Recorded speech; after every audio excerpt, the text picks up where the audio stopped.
Renseigne, nous parlons des étapes principales de la perception. Comme première étape, nous avons attention et sélection. Ici, le filtrage est sélectif. Sélection qui se fait en partie par un traitement volontaire et maîtrisé de l'information, processus conscient. Petit 2, organisation. Organiser efficacement les données sélectionnées. On parle de schèmes. Les schèmes interviennent entre parenthèses le cadre cognitif qui correspondent à la connaissance structurée par le temps et l'expérience qu'a l'individu d'un concept ou d'un stimulus donné. On parle de l'interprétation. Ici, on peut interpréter différemment une information, lui attribuer des causes différentes. On parle de la récupération en petit cadre.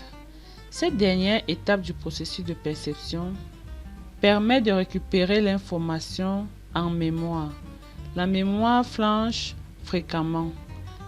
Les gens peuvent se souvenir de traits qui existent autant que des traits qui n'existent pas.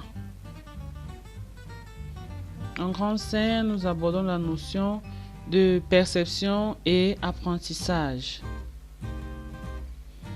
La perception est la première étape de tout traitement d'information. Les informations sont captées et dirigées vers le cerveau pour être analysées. On distingue généralement 3 modes de perception: visuel, auditif, tactile et kinesthésique. Entre parenthèses, percevoir les choses à travers le corps et les actions.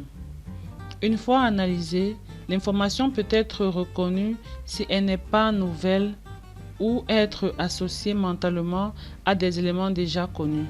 Si elle est nouvelle, pour mieux savoir comment vous fonctionnez, vous devez être au clair avec votre mode préférentiel de perception et pour cela définir votre style perceptif. Il s'agit de votre manière dominante de percevoir et de mémoriser l'information au niveau sensoriel. On parle de prédominance du style visuel, auditif ou kinesthésique, en abrégé VAK. Il est important de connaître celle que vous allez privilégier pour mieux mémoriser et adapter vos stratégies. Par ailleurs, la notion de perception est un processus très complexe. En effet, nous pouvons voir que la perception est fortement dépendante de l'environnement du sujet. Ainsi se termine le chapitre 4 sur la perception.